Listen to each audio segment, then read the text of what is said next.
Good morning. Good Well, morning.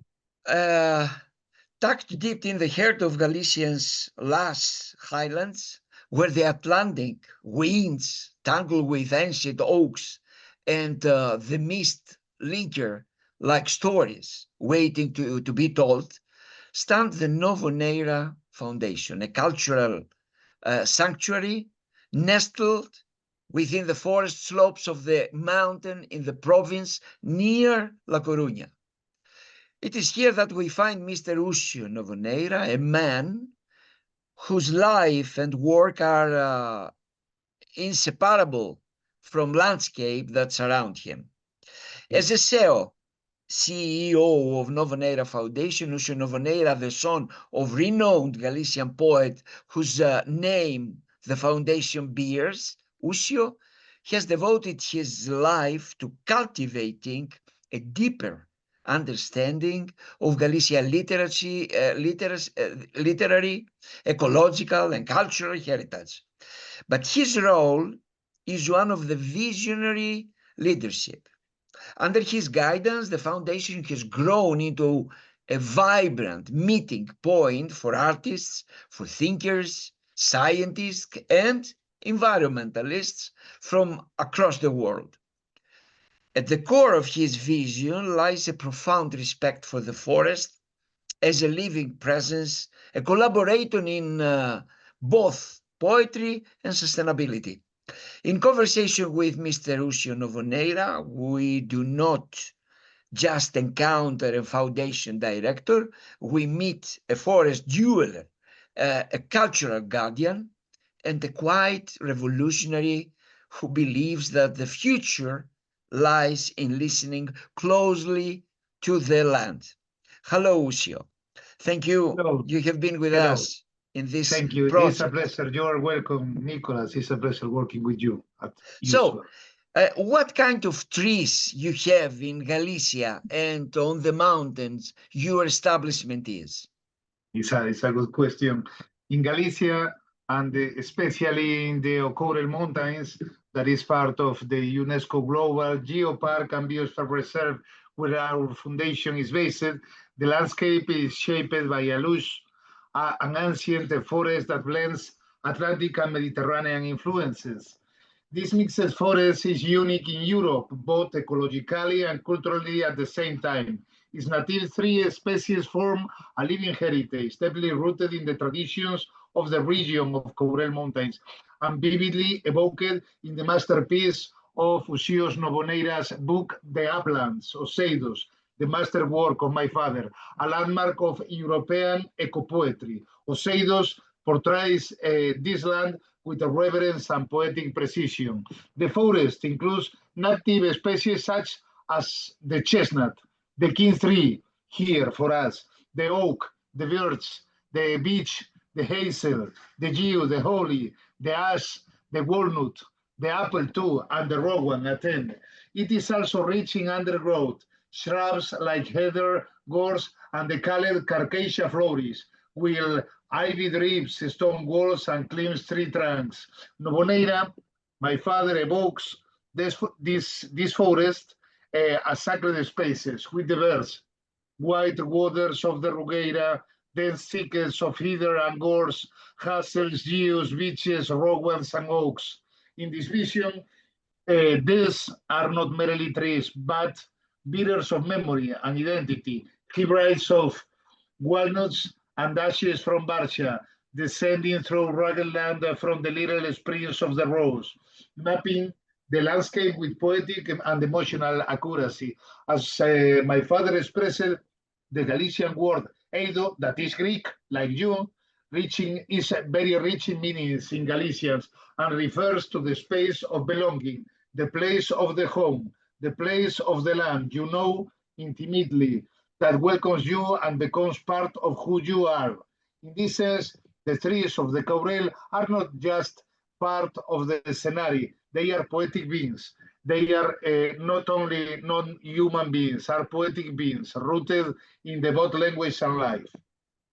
That's right. That's right. Very, very important. Yes. Are there any particular policy for protection of the forest and the trees by the municipality, by the government, by whatever, the region of the Galicia? Yes.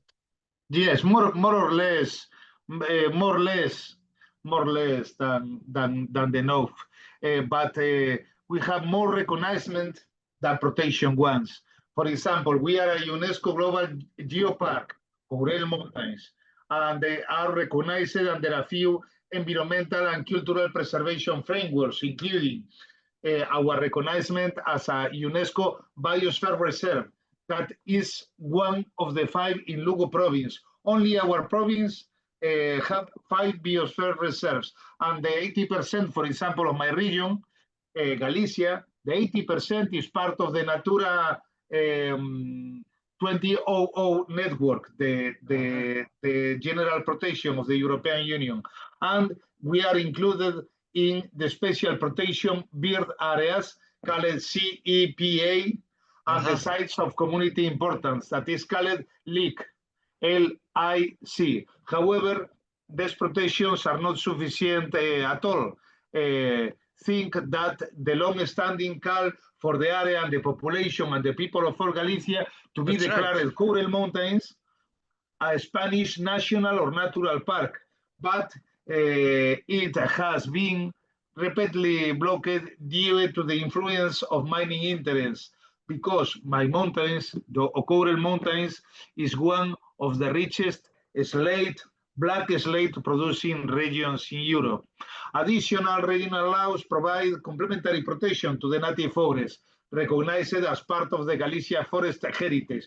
One of my own forests, the forest property of my father, as declared forest heritage. But the big wild forest, the Devesa da Rogueira in Courel, stands out as one of the most emblematic, maybe the most emblematic and strictly protected ancient forest in Galicia. Our foundation, the Novoneyra Foundation, actively advocates for these protective measures to be strengthened and understand not only in the terms of biodiversity conservation, but also as essential safeguards our biocultural memory, a living legacy where nature and culture are inseparably intertwined.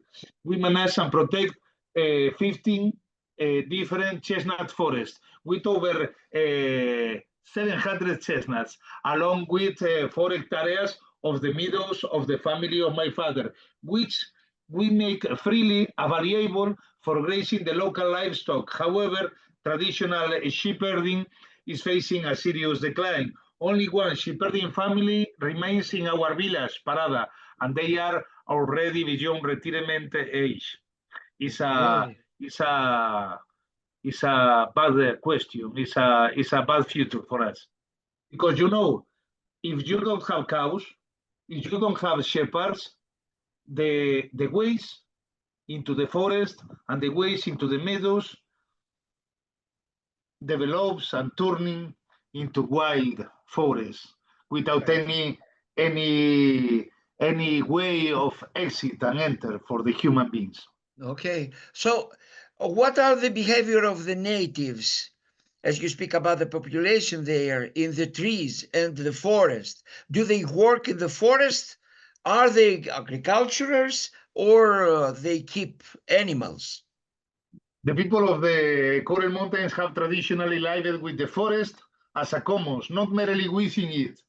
The relationship with the land is intimate and reciprocal, shaped by generations of practical wisdom and spiritual depth.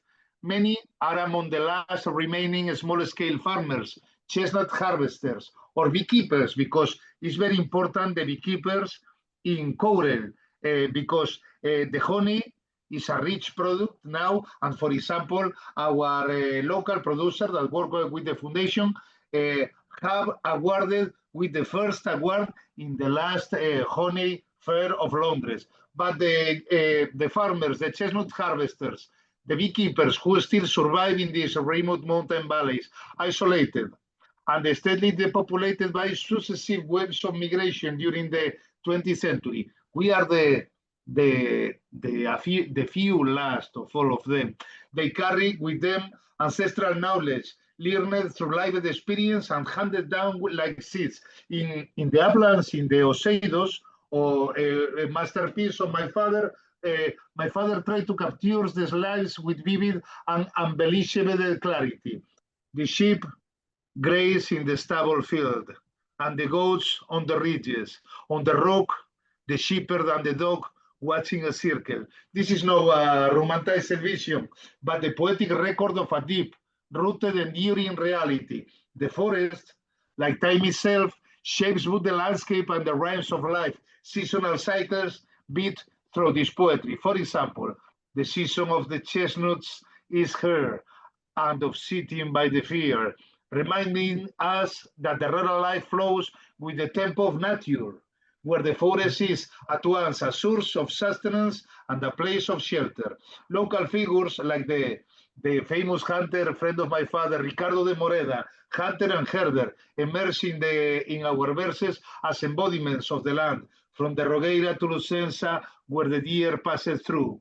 These are not merely characters, but are real people who knew the terrain as intimately as their own selves, like my grandfather, the bulls and horses curator José de Parada, my grandfather, or the Sinchaqueta, or the Galo de Valdefariña. They moved through the mountains as a memory waves through the body with instincts, presence, and belonging. Okay, okay. Well, your organization does, as a cultural organization, create events in among the trees. And what kind of events are there? Yes, we are a cultural organization because we live in the landscape and in the language at the same time. The Foundation Novoneyra is deeply committed to creating cultural and educational activities rooted in our natural heritage and awareness about climate crisis, because the cultural heritage without our natural heritage is not possible. Since 2013, we have developed a unique expertise in designing site-specific events in our forest, in our meadows, in our orchards. These include literary readings, visual art installations in the forest, outdoors, dance happenings in the forest, in the meadows, and live music performance, turning the visit to the forest into a natural and essential part of the experience of coming to our house museum. It's an open museum, house museum, territory museum, with the forest and the meadows musealized. The foundation, as I said, owns 13 chestnut groves, as I said, and more than 4 hectares of meadowland, some of which are used by the last remaining local farmers under custodianship agreements. Surrounding the museums stand a vast orchard over 2,500 square meters, planted with traditional fruit trees and native species, where my father's grave is located. One of our chestnut forests has been officially declared regional forest heritage, recognized as the prime example of the traditional Galician woodland management, because chestnut was the basis of our diet before the potatoes arrived from Ireland. We use the forest as a stage, a classroom, and a site of artistic communion. Our programming includes poetry walks and readings, open-air performance, live concerts, and land art intervention designed in dialogue with the landscape. The forest becomes not only a space for contemplations, but also for life creation, reflection, and shared memory. Currently, for example, next Monday we will receiving 8 famous female European writers from all Europe to help us recovering our botanical heritage on a 10 days residence, part of Creative Europe called Free Radicals .space. If you can consult Free Radicals .space. We are waiting too for the results of our last Creative Europe proposal titled Forest Nights, which will focus on cultural programming in forests across Europe. Based in an idea originally from France that has their own national network of forests as halls of scenic arts, music, etc. This transnational initiative Bold aim to bring together artists, cultural managers, and local communities to celebrate and protect woodland heritage through the arts, transforming forests into spaces to encounter expression and resilience. Okay. Does your organization get inspiration from all this global environment that you have around your foundation, the trees, the forest, the plants, maybe the insects and there are and live in the forest, in the trees, birds and everything? Yes, absolutely. Nature for us is not merely a theme, it's a foundational principle of our cultural practice. Uxio Novoneyra's poetry, especially in Oseidos, the uplands, offer a poetic cartography of the coral landscape. You will see in the next September. For him, the forest is not just setting in its language, memory, and prophecy, as he wrote. There is no temple more vast nor any greater than his silence. Our work extends this vision, transforming environmental experiences into collective reflections about the rural agony, the telluric poetic language, and the civic engagement, the citizenship engagement. The forest becomes a space of cultural resonance as well as the ecological meaning. Our most emblematic sites, the south of the Rubial forest that you will see, the Chestnut Grove declared regional forest heritage, has been remusealized, becoming a living museum of landscape, memory, and traditional practice. It is visited every year through a range of cultural activities. We have also restored a traditional lime kiln, recovering both its physical structure and its symbolic role into the rural communal ecosystem. We are especially proud to be launching this year the Creative Europe project titled Free Radicals, focused on recovering the plant heritage of European territories and exploring its cultural and creative uses over time. This project will reinforce our commitment to a biocultural approach where trees, forests, and plants are seen as sources not only of life, but of meaning. Right. Yeah.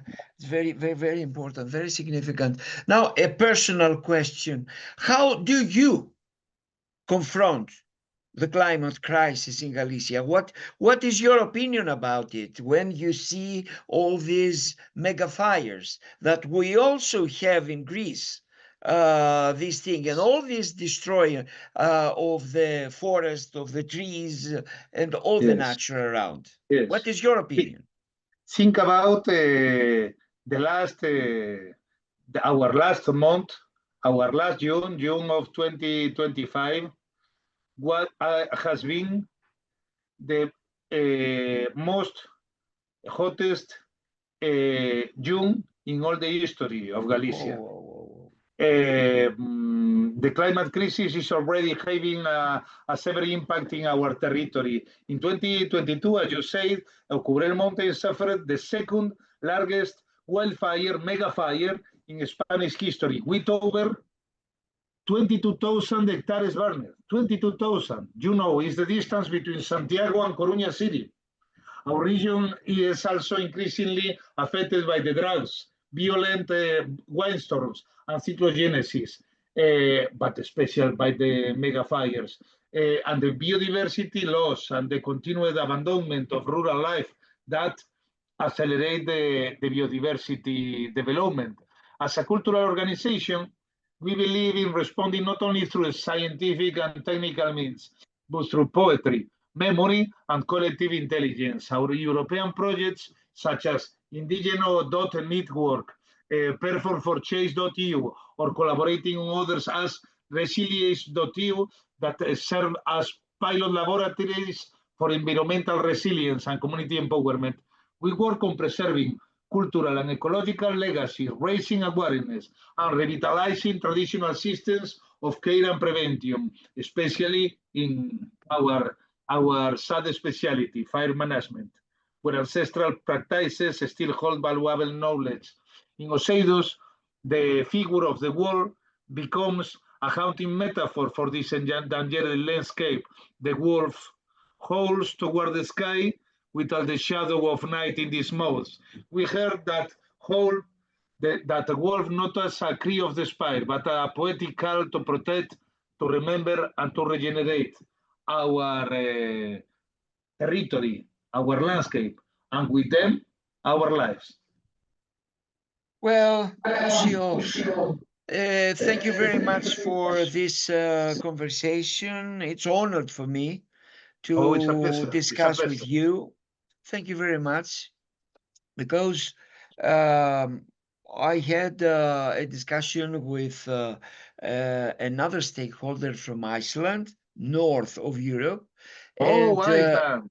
yeah, and now with our conversation, I a little bit have um, global image of what is happening more or less in Greece, in Galicia from the other side of Europe, and with Iceland to the north of Europe. Well, thank you very much. I Thank you hope so and much. I Thank you so wish much.